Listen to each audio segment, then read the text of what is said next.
You cannot grow, you cannot expand, you cannot invest, you cannot innovate, you cannot provide, let's say, efficiency or new products without the right, let's say, mix of talent and skills and innovation. So all it goes around into, let's say, building the right capabilities. I think Saudi now is in a unique situation to be leader in the world in this element. You are required to learn always new skills. There are evidence now that the skills, the lifespan of skills is getting shorter and shorter. In the past, if you acquire a skill, you might use it for the rest of your life. These days, you might acquire skills and after you realize after 1 year or 6 months, this is obsolete now. You need to learn new things.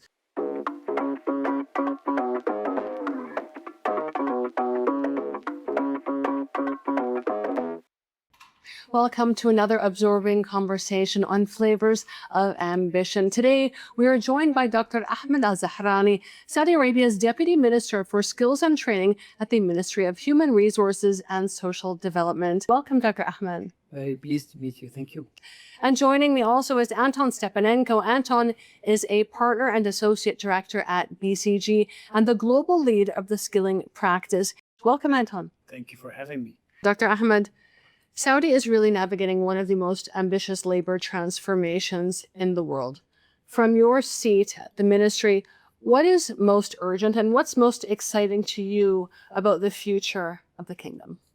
Well, if you remember, when we started in this country, the vision 2030 was basically an economy based on commodity, which is oil, and there was a clear vision and clear objective.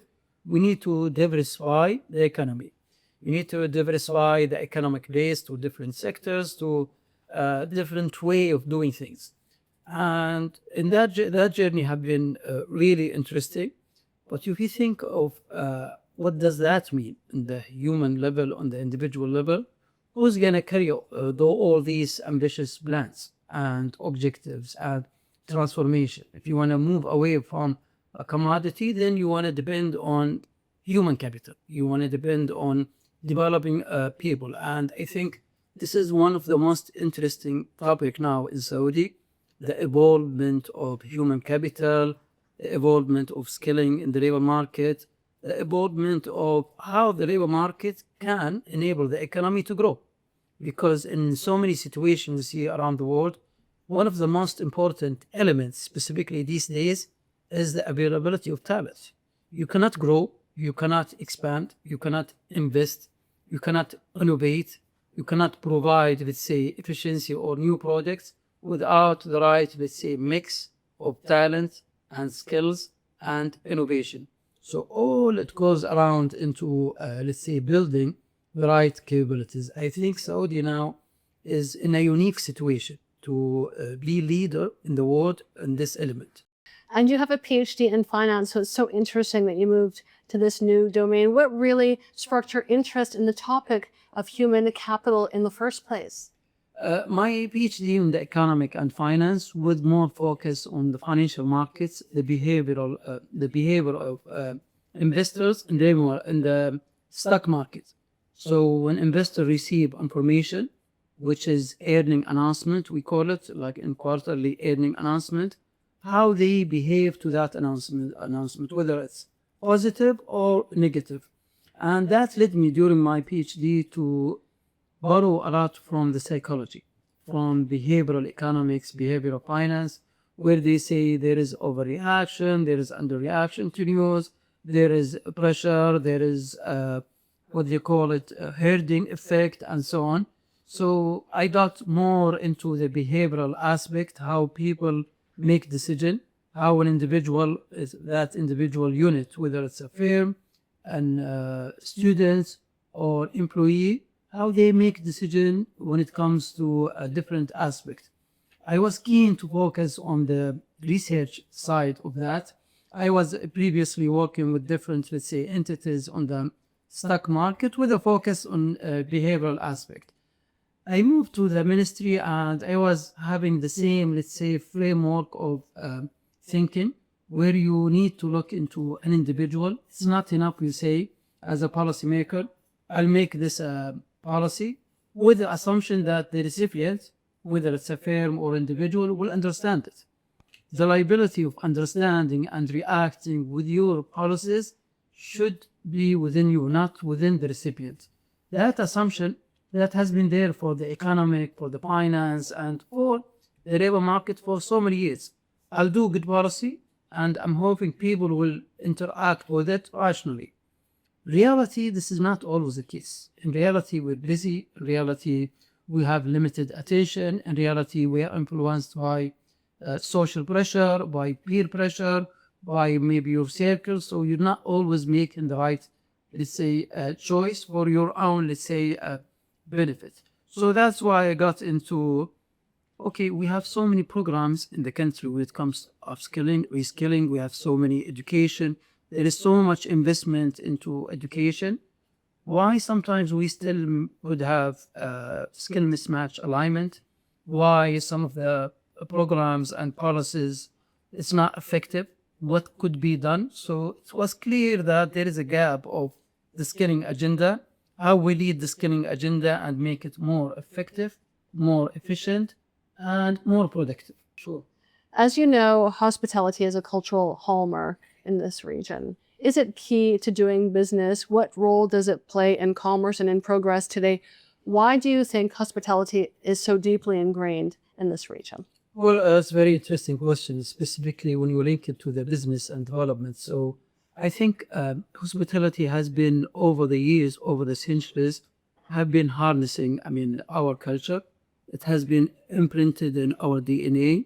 And I would think the harsh environment, it dictates you need to, first of all, be reciprocal to the other person. So putting yourself in the other person, if they are traveling, let's say in the desert, in an empty space, place, and they need help, of course, hospitality is a code of conduct.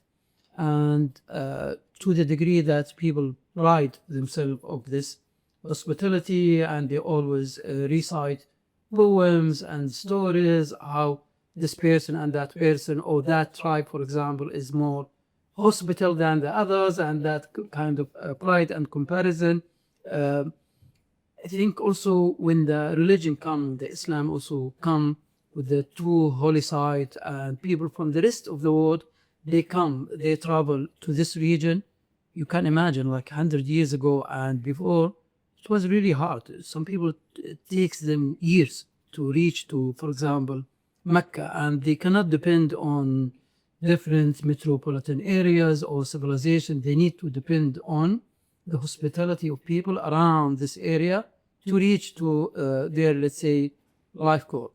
I think with that, it has become, let's say, an important code of conduct, and it carries on over a generation.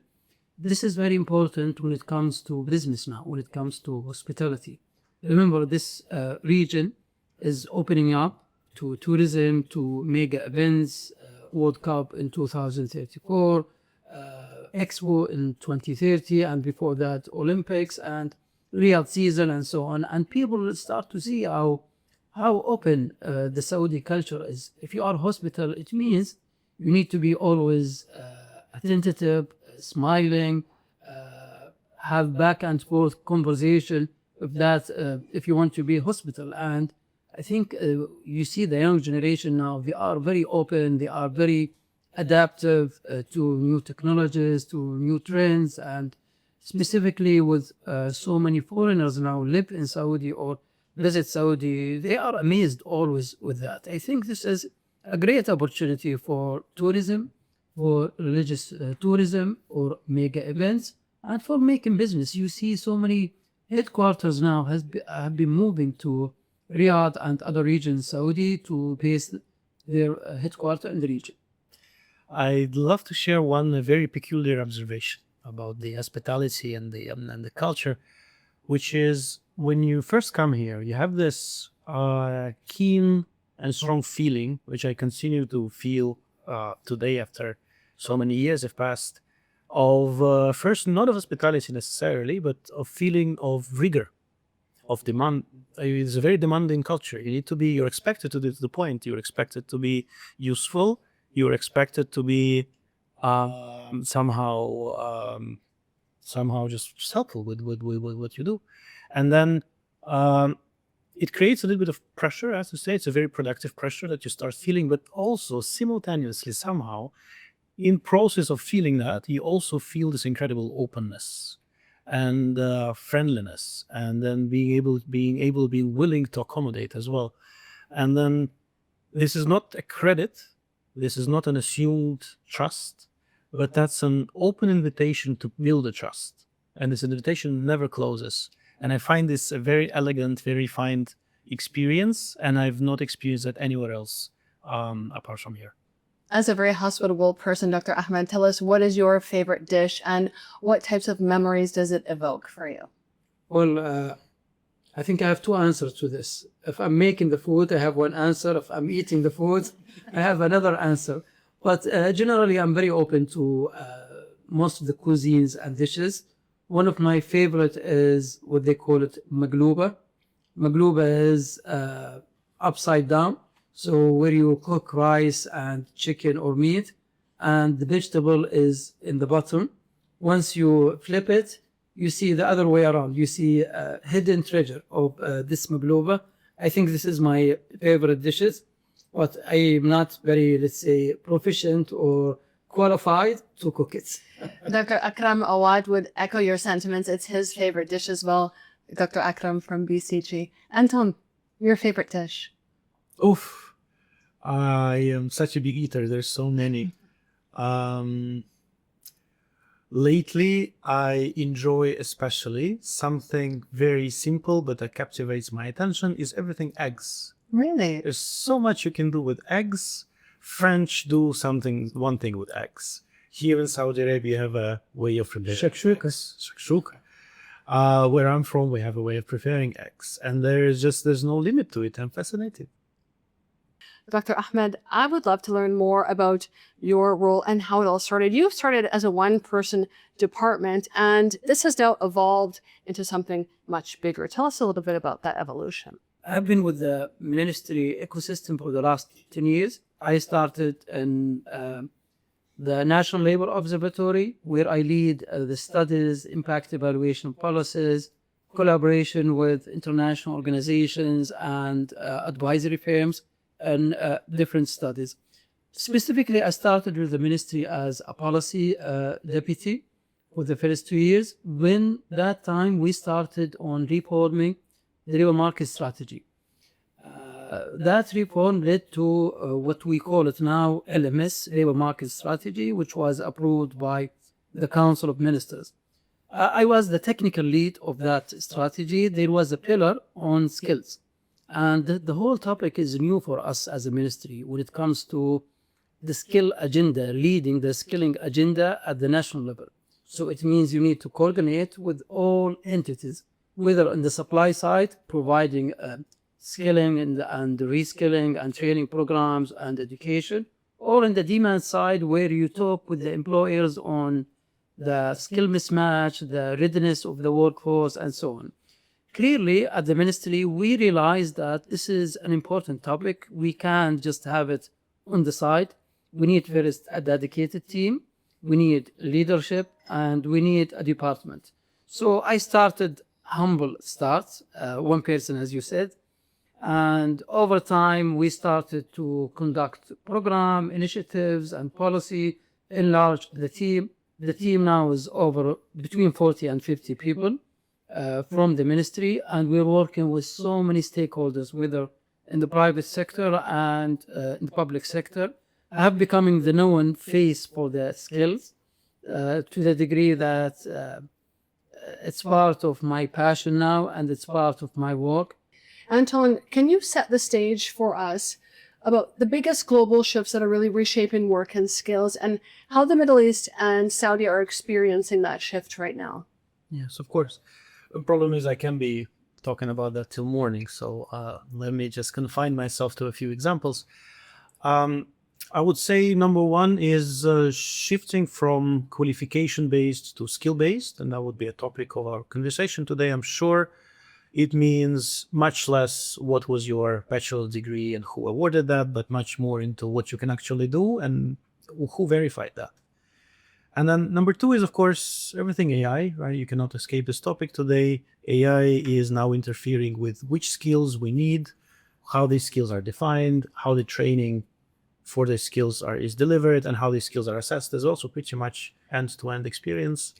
Number three is the whole skill set that is expected of a worker, the knowledge worker, the blue-collar worker, all of it is shifting towards a few certain directions. Of course, there's much more emphasis on digital skills now. You need to be able to be data proficient, to be AI proficient as well, or ask ChatGPT things and all that. And then, but also there's much more creativity. There's much more human that is expected of you, much more teaming, and so on and so. So we're observing all the shifts. But then I think one is particularly interesting for me is personalization. And then of course there's a whole drama about personalization in education. Can this be not a classroom experience of 30 people listening to one teacher, but something much more almost intimate, much more personalized to you, but also the work itself is getting personalized. 10 years ago, 15 years ago, 50 years ago, there was one big work and one small you. You can be an engineer and this will define you. You are defined as an engineer. Right now, you can be a freelancer. You can have 2 jobs in the same time. You can change jobs every 3-4 years, and that's absolutely okay. And then it's not yet super fluid in how it's personalized, but it's getting to be much more disrupted in that way. And we see all of this happening in Saudi Arabia, for sure. We see the curriculums in universities and TVET institutions and schools massively changing. We see the skill first is sometimes adopted ahead of the global competition, ahead of some other countries and nations. That's very, very interesting to see. And I am sure there's a huge area that Saudi Arabia can innovate like no other country. Wonderful that skills are being adopted here faster than the global average at times. Yes, ma'am. Dr. Ahmed, let's talk a little bit about the human capital theory. It argues that education and training are investments, not expenses. Why are we starting to see this theory criticized? Tell us a little bit about that. Excellent. If you think of, let's say, since 1950s through the 2010, there was, let's say, a traditional way of looking into qualification and jobs or occupation. So basically there was, let's say, linear one-to-one relationship. More education, more investment in education. You should get better jobs. You should get, let's say, higher wages.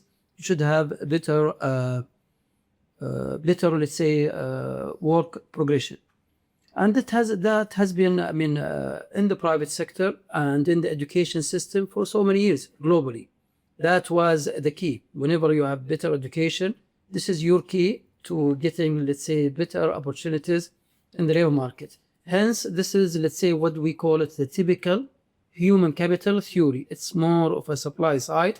Invest in yourself, invest in better education, better university, better, let's say, major and higher education. The higher education you get, the higher jobs you get.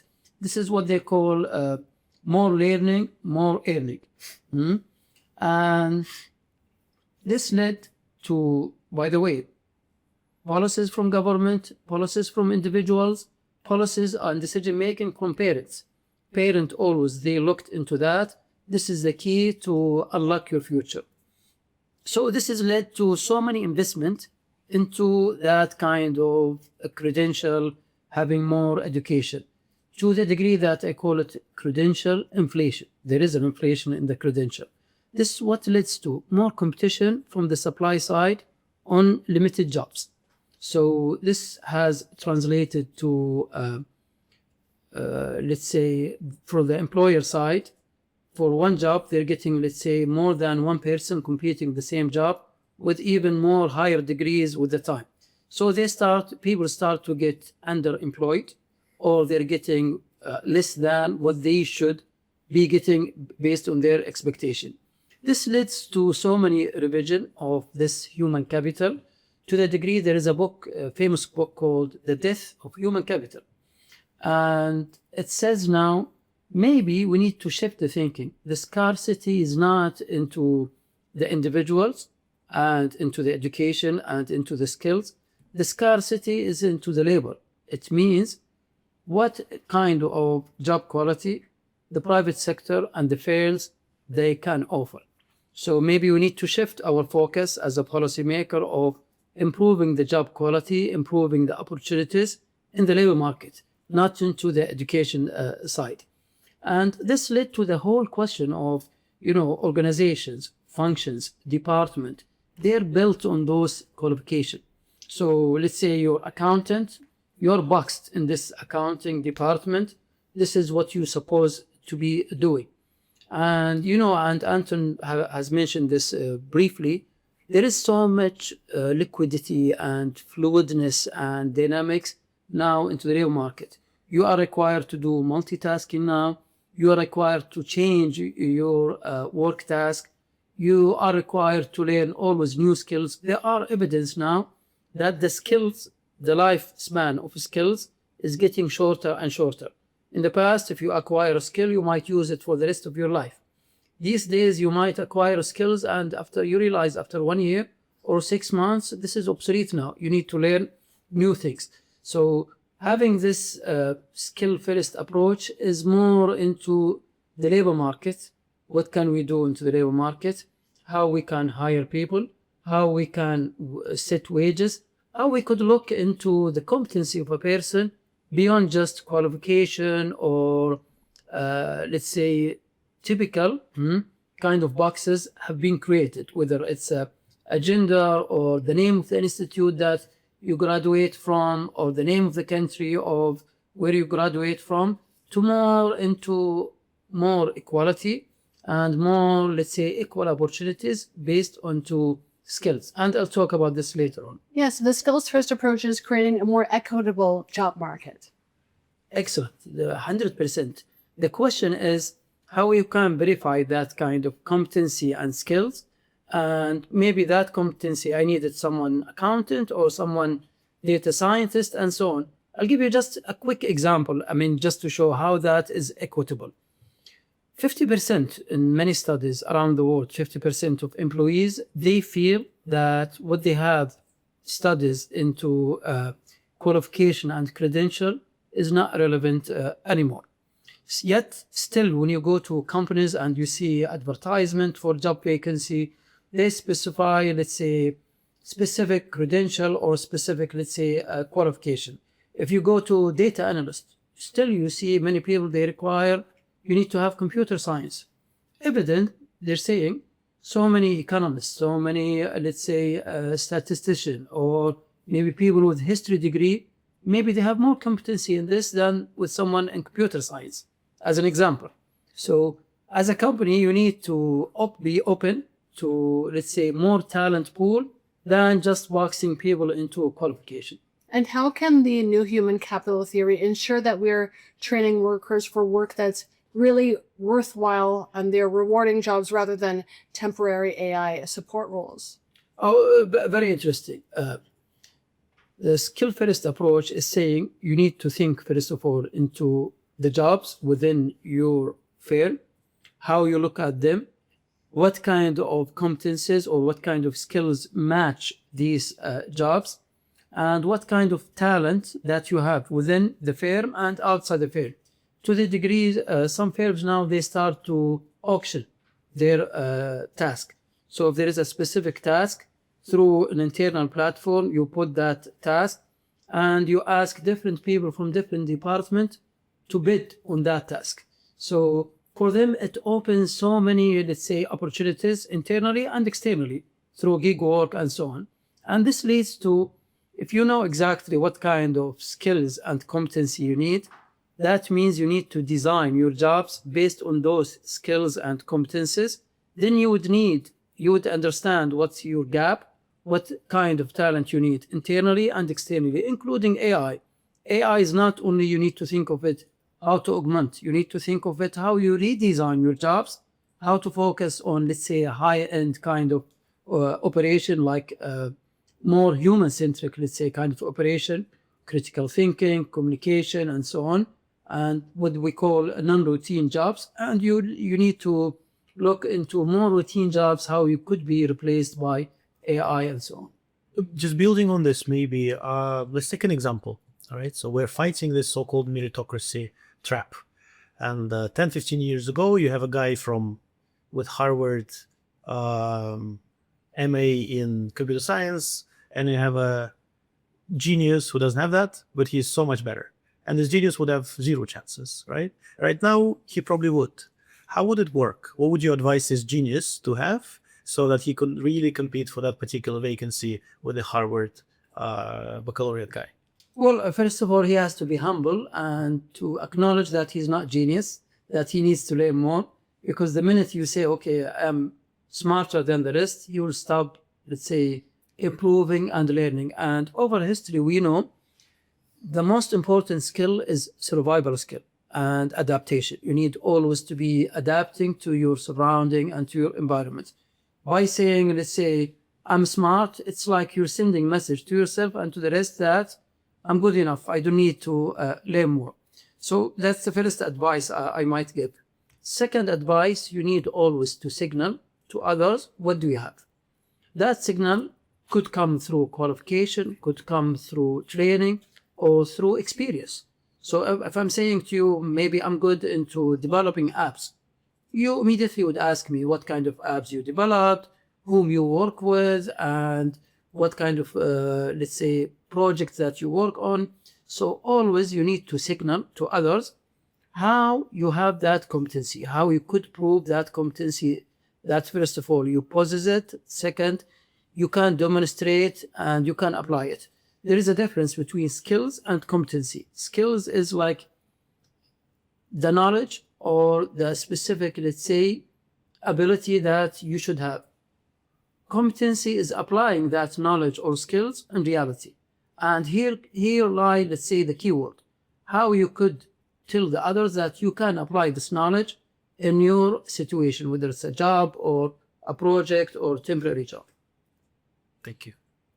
And in the context of the Saudi labor market, what are the real challenges and initiatives that you're experiencing here in implementing the skills first approach? The challenge that I'll be, let's say, talking about, yes, they are in Saudi, but they are in so many other labor markets. So it's a global phenomenon. One of the most important challenge is the misalignment, or what they call it, skill mismatch between the supply and the demand.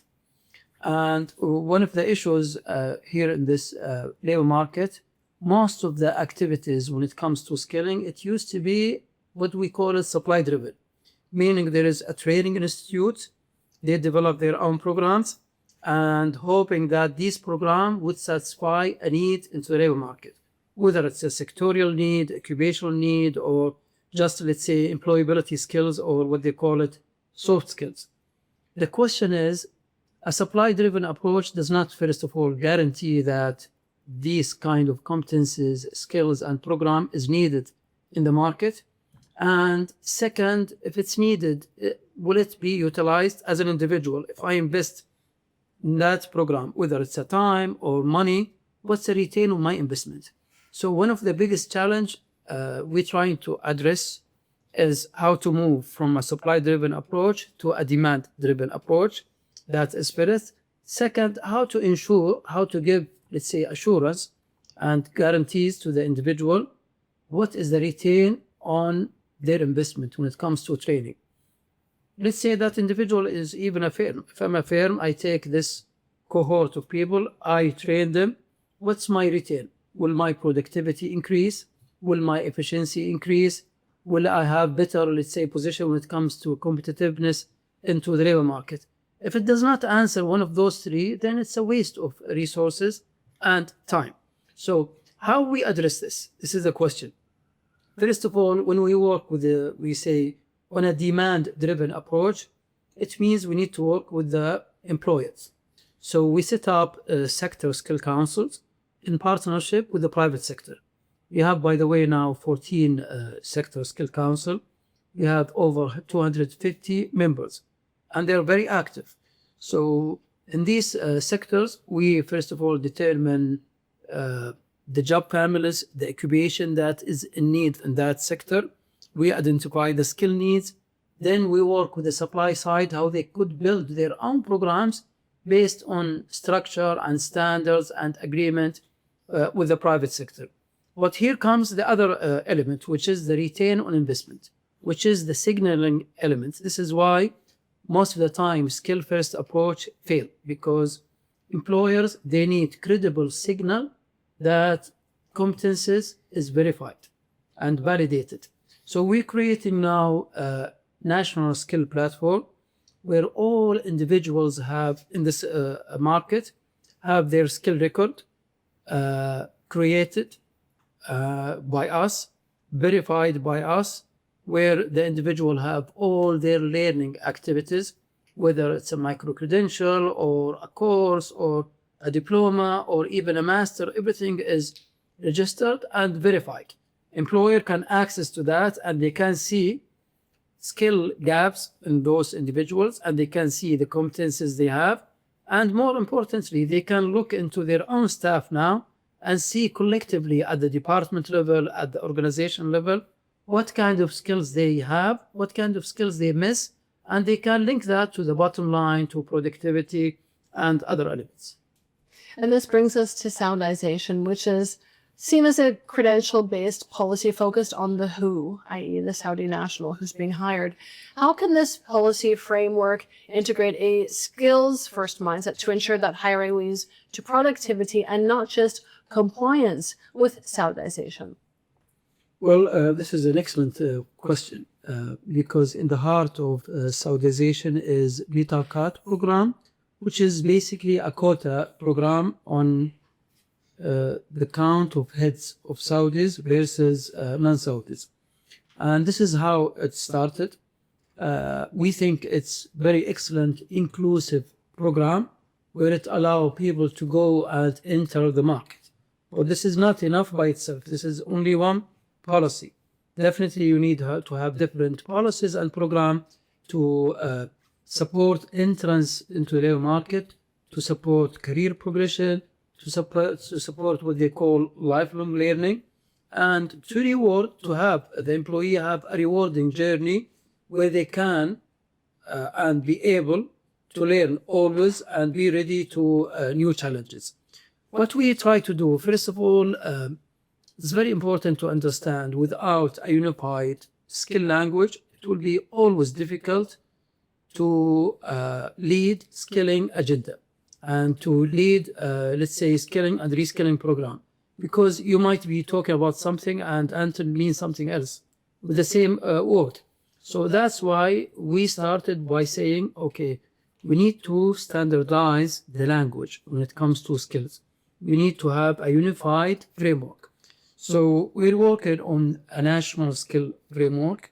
First stage of that, we launched a Saudi skill taxonomy, where we define the skills and we link those skills with the jobs.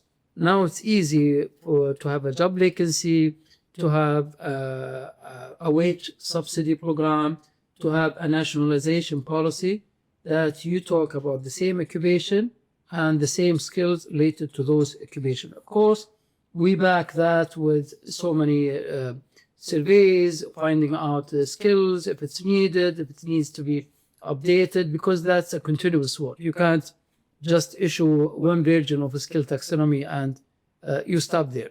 So this is one way, unifying the language, coming up with standards, and coming up with a requirement. It's easy now, this is very important. It's easy for the individual to know what's their journey. So if I get hired by a firm because that firm needs to find locals, this is only an entrance. Okay, down the road, what I'll be doing in 2 years, in 5 years, in 10 years, and so on. So without having clear, let's say, career pathways, career maps, career future for the individual, you might find a phenomena where an individual just jump from sector to sector, from occupation to occupation with merely just a small increase in the salary. So it's only, let's say, financial reward kind of incentives without, let's say, bigger issues like meaningful, let's say, career, meaningful environment, appreciation, and so on. So that's why now we introduce so many programs that related to the job quality, to the future of the prospect of the career itself, the career map, what it takes, kind of skills. I want to move horizontally or vertically into that career map. We issued a work with the private sector called Sector Skill Framework. In each sector, there is a huge framework where we mention the trends, what are the skill needed, the skill dictionary, and the career map. And we're expanding on those career maps. Through our skill platform, we're trying to automate those career maps where we link them with learning map and learning pathways. So it's always for you, there is a journey. You know, sometimes what I hear about the psychology of Uber driver, how Uber is always have been successful to ask for people who have no commitment to you to work even longer than the average hours. They always give you, let's say, target, and they always send you these kind of messages. So, Anton, you are 90% toward your target. You are that, they kind of incentivize and not J. And it worked, I mean, great for some companies. So the point is that even an individual in the labor market, if you don't have a target for learning, if you don't have a target for occupation, prospect, you might not be, be as productive. That's why we're trying to build our skill platform around this kind of psychology and journey for the individual and for the firm.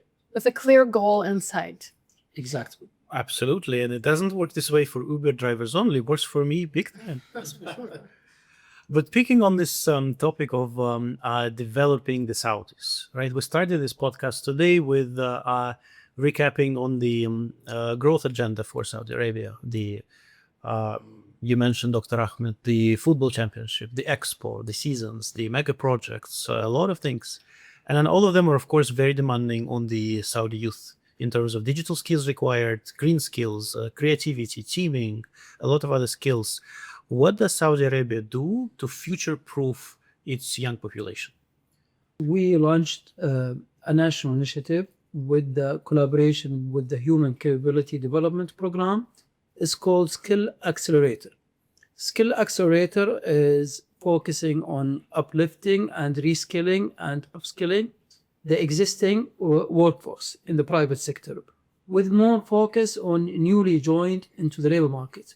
You can easily join the labor market, but the question is, once you join, is this a rewarding journey? Is it sustainable? Is it productive? And so on. So we're trying to upskill and give accelerated learning pathways to different individuals. We don't do that only alone. We do it with different government entities in collaboration with the private sector. So this is one clear example how the government is investing into upskilling and reskilling activities. But we don't think we need to stop at the reskilling and the training itself. What we are trying to do, we try to bring people into a journey where they are profiled, assessed, getting skill passport, and based on that skill passport, you can do training activities within the platform, but for you as an individual, you can learn. This is important not to forget. Most of the learning happens during the work itself. It doesn't have to be structured. Specifically with the young people now, they don't have, let's say, capacity of attention for hours. You might lose a young audience in 5 minutes. They might give you that attention and that's it. They are now, let's say, they go into different social platform and they listen to short video and that thing. So maybe this is what we believe. Maybe the training and the learning should not always happen in a formal way. Informal learning is very important, whether it's on the job, whether it's in the environment itself, whether with the interaction with the peer and so on. So that's why there is a clear evidence now, and there are trends in many companies, how you could redesign your job, how could you redesign your work environment to give learning opportunities for the individual on constant basis. This is very important. That's why we're taking this through the skill platform. We believe through our skill platform, we will allow for learning, formal learning, but we will allow you to interact with tools.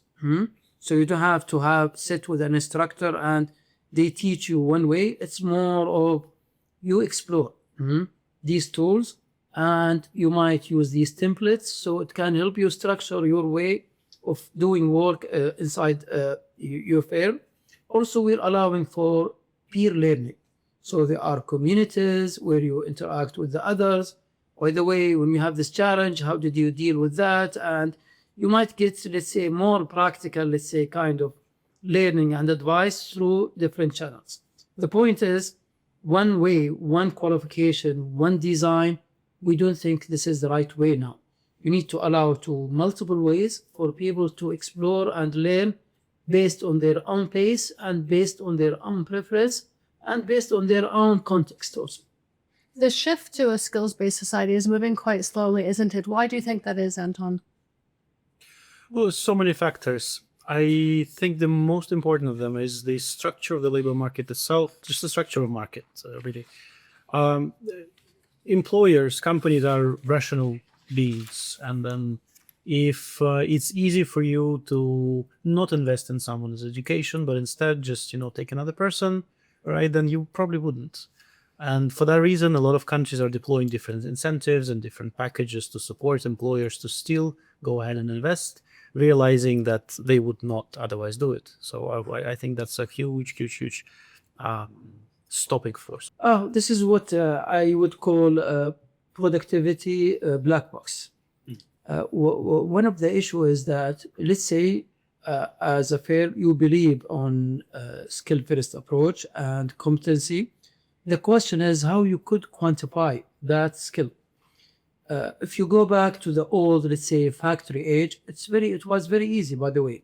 You count the number of units, you divide it by the worker, and you know the productivity of that worker per day, per hour, and so on. With the knowledge economy and with the, let's say, its fluid kind of contribution, you can say, okay, this skill has that kind of value. So when it's hard to measure and when it's hard to quantify, guess what happened? Management go back to the traditional ways of cutting costs and ways of trying to, let's say, maximize the process and the efficiency, and not investing a lot into skill-based kind of approach. Skill-based, by the way, it needs active management. It needs the HR to go beyond personnel to be strategic function within the firm. It's not always happening. Let's use AI to everything you just said. Here comes AI, how everything changes. What will be the change on the labor market because of the AI? Well, I don't think there is one specific answer of how AI could change the labor market. Remember, we are in the middle of maybe the beginning of this technology, and every day there is a new project, there are new ways and competing, let's say, ideas, and even investment. Investment is accelerating in this technology. I think what's important is, first of all, you need to have readiness when it comes to firm level. You need readiness when it comes to workforce.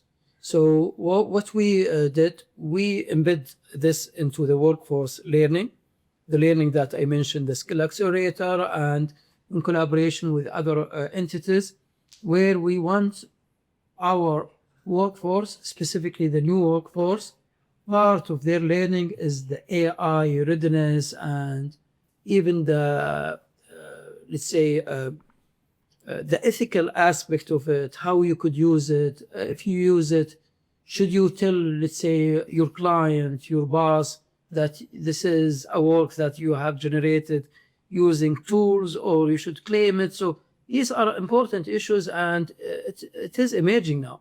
It's emerging in universities, in think tanks, in firms, how you could, have, let's say, intellectual property protected. At the same time, how you could encourage and incentivize people to utilize and augment this kind of technology and yet be authentic and ethical.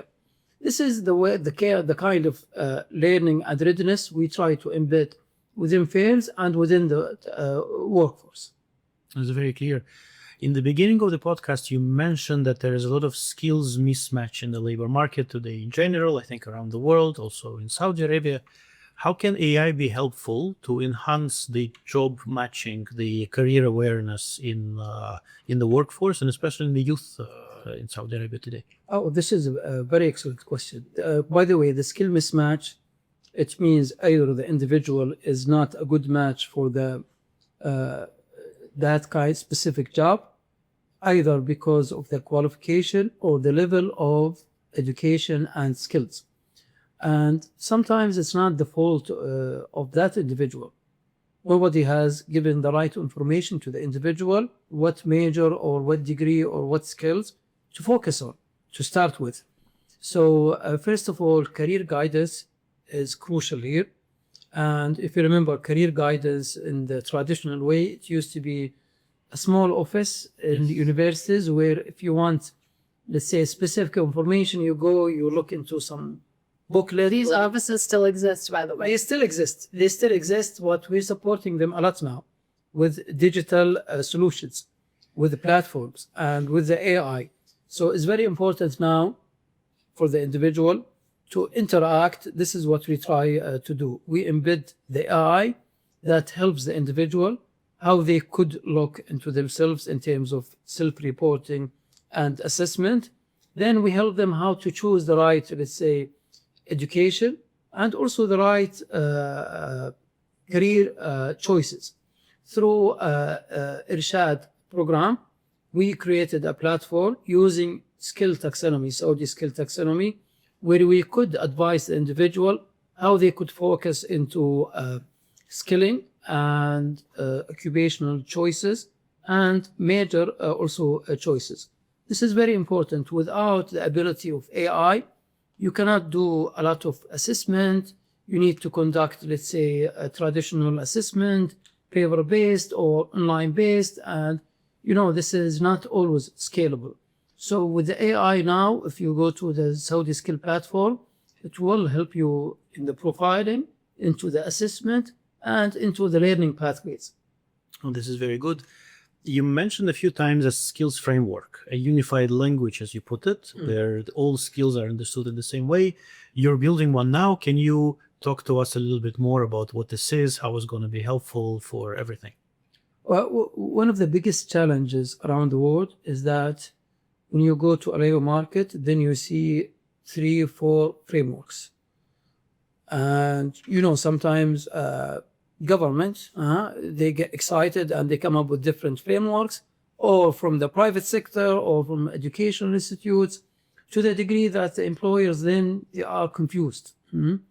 And they don't know to follow this framework or that framework or this language. So many companies, they start to create their own competencies, which is fine. It helps the firm. But the question is, once you go out of that firm, that competency is not liquid. It's not readable by the others. So it's very important to come up at the national level, unified language and structure for the skills. Without that, it would be always firm level effort that different disconnected dots into the labor market. And the victim is the individual, because the individual is acquiring skill, but that skills outside of that firm is not, valued, is not readable, and so on. So that's why we are learning this lesson from different labor markets. And that's why there is an approval now of a national skill framework.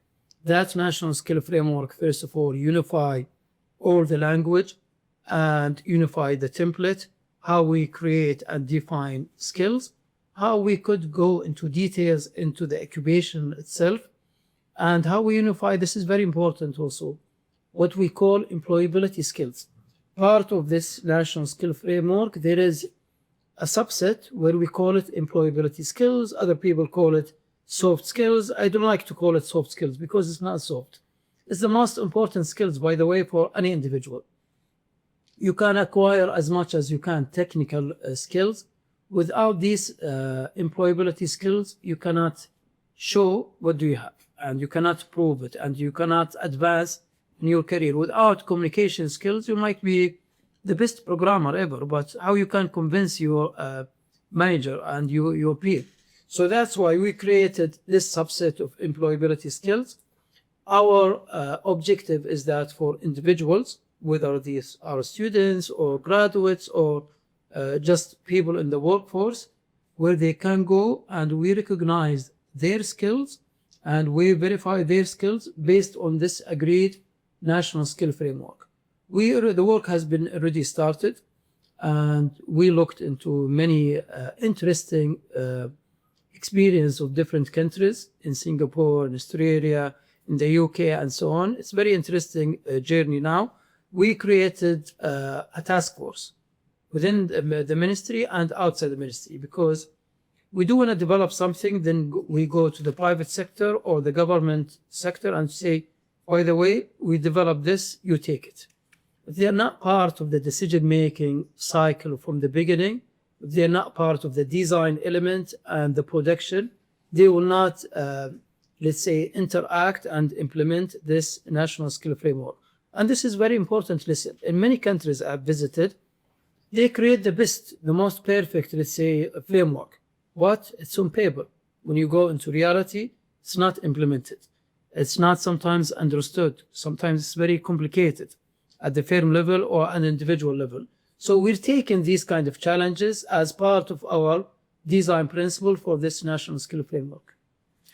Thank you, Dr. Ahmed. If you allow me, there's a funny sketch in Monty Python about an accountant who wanted to switch jobs and become a lion tamer. And he comes into his career services booth and he says, I want to become a lion tamer. And then it turns out that he was in the zoo and he confused the lion with an anteater who is fairly harmless. And then this sketch goes on.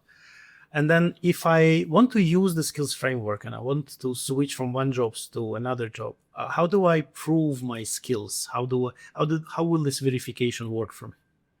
First of all, you cannot verify a skill that is not well defined, well structured, and well designed also. Because if you say a competency could have 3 levels, 5 levels, and you need to have a mechanism where you could say, for example, this person is proficient, is advanced, is expert in the same skill, in the same competency. Without having, let's say, the right design, you cannot verify and prove that people have these kinds of skills. What we try to do it in stages. Stage 1, if there is accredited university, education institute, training institute in the country that is, first of all, accredited, verified and vetted by the Sector Skill Council, which is the private sector, that these programs and this training program is in alignment with the occupational standards and the national skill framework, and there is a stamp, then it's easy for you to verify that skills. This is, as a basic requirement. Later on, for some specific skills, there will be some assessment, whether it's technology-based or maybe utilizing different ways of assessing. By the way, even peers, they could assess, even superior, they could assess that individual if they have that competency. Having different source of validation is very important. What's more important, we're creating skill badges in the skill passport of the individual that is readable and verifiable also by the employers. It's super interesting. We have been studying this a lot, and I think there's no more than 3 countries in the world who would do such a system end-to-end. So that makes it a pretty innovative thing for Saudi Arabia. And do you think there's space for global collaboration in doing these things? Would AI be of any help in putting the countries together, in shaping the same unified language, or it's not really needed at this point? It's very important. Let's remember, there are millions of people, what we call migrant workers. They basically, from sending countries, they go to receiving countries, and vice versa. And skill harmonization is an issue.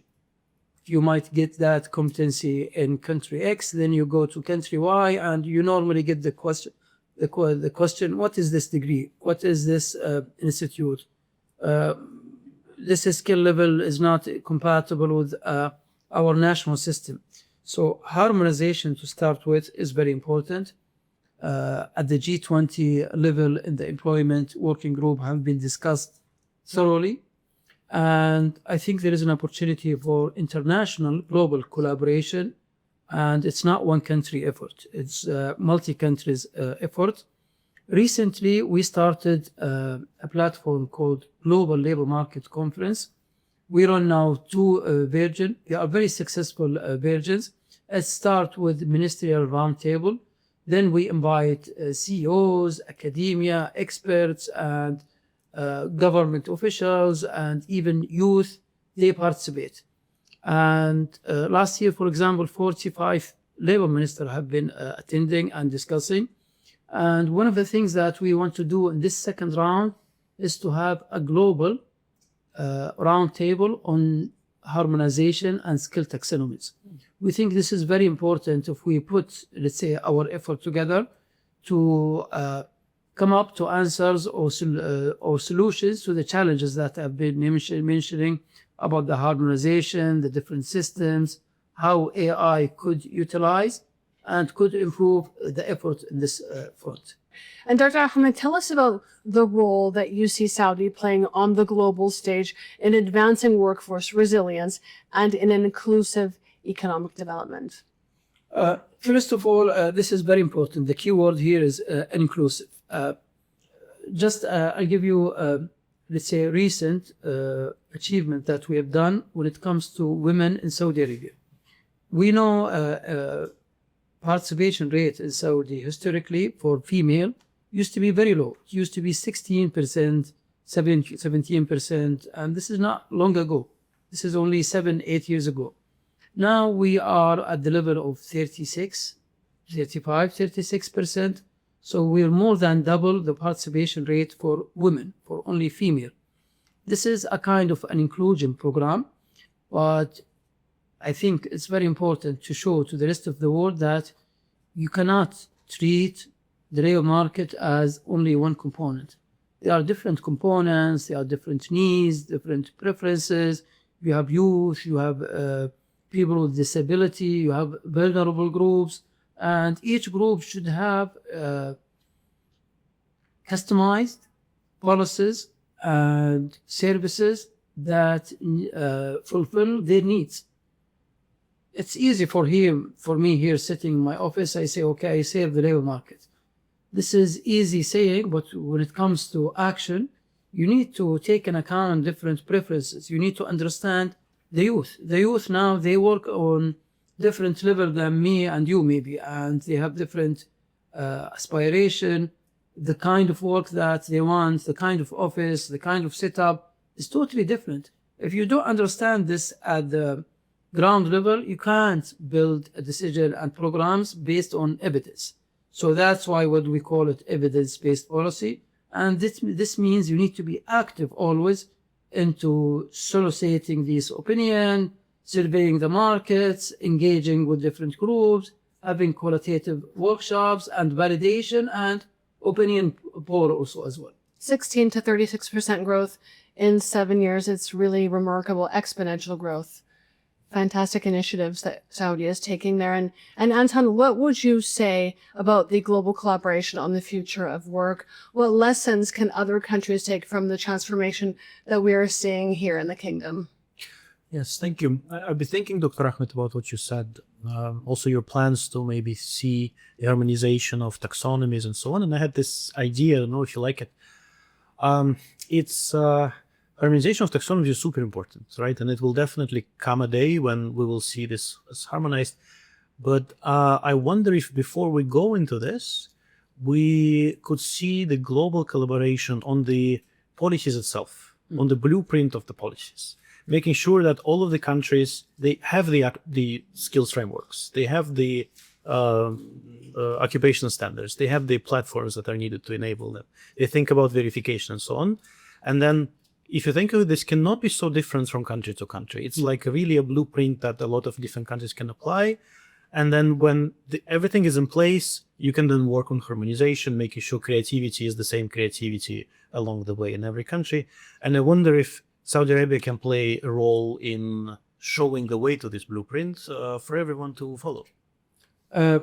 Last year, we showed, with the support of the World Bank, because they worked with us in this reform of the labor market, what do we call labor market strategies. So last year, we invited different countries to share the experience of their strategic frameworks and reports. And we shared the experience of two things. First of all, the labor market strategy, but more important, our skill system reform. And it was received very well. And we think that's only the start. So this knowledge sharing, showcasing what works, what doesn't, is very important. You need to be also transparent. What doesn't work is also more important maybe than what works. So definitely this is something that we will be working on. Maybe this is more responsibility on us, but we think this is an excellent idea and definitely we'll pursue it. That's great.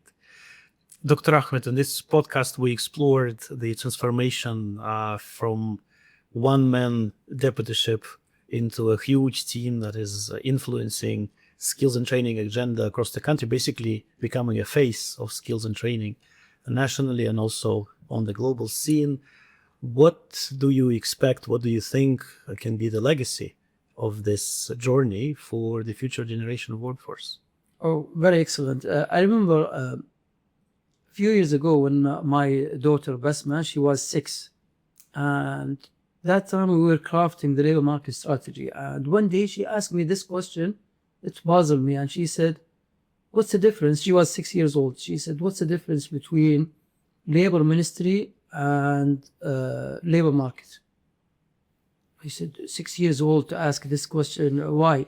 She said, because always you say labor market, labor market, labor market in your phone conversation, into meetings, and she heard. So to the degree, I said, she's right. Labor ministry serve the labor market. So it's one thing. It's not two things, it's one thing. So at the end, I was able to tell her, listen, this is, it's one thing. We serve the labor market. We are more market driven in our programs and policies and so on. Going back to this analogy when it comes to skills, and you're saying the face of skills, I remember when we started, some, let's say, stakeholders, whether in the public sector or in the private sector, or even internally here in the ministry, they have this, they were skeptical. What exactly we're doing? Are we, let's say, going into others' territory? Are we competing with others? Are we duplicating or overlapping with other government agencies? That's one of the challenges in the beginning.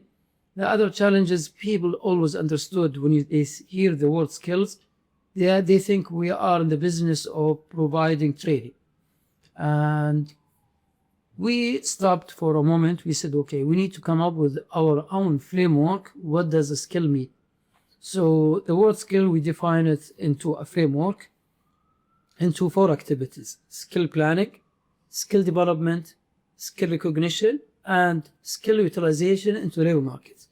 So whoever talks to us, they say, wait, when you say a skill, do you mean skill planning, or do you mean skill recognition or skill development? And we were able to map all initiatives in this country into this framework.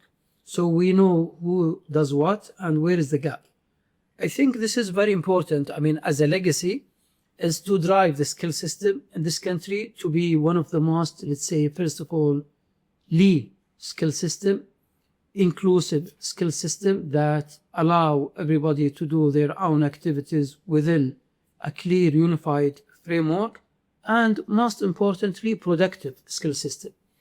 Because I've seen skill system that is so complicated, driven by bureaucracy and checks and approval and processes that at the end, people just don't want to use the system. And I hope that we're designing and implementing something that is, first of all, lasting. Second, is beneficial for the economy of this country. I remember in the past we've done study with BCG where we were able to economically quantify the impact of skill mismatch. And I remember that time it was around 1% of GDP on a yearly basis. This has been translated into 130 billion real, that time, if I remember, impact in the economy if we don't solve the skill mismatch issue. So one of the legacy is I am hoping and dreaming to reduce that skill mismatch and to realize some of this economic value. Thank you so much, Dr. Ahmed, for this really fascinating conversation. And Anton, thank you for your great insights today. Thank you so much. It's a pleasure. Thank you so much.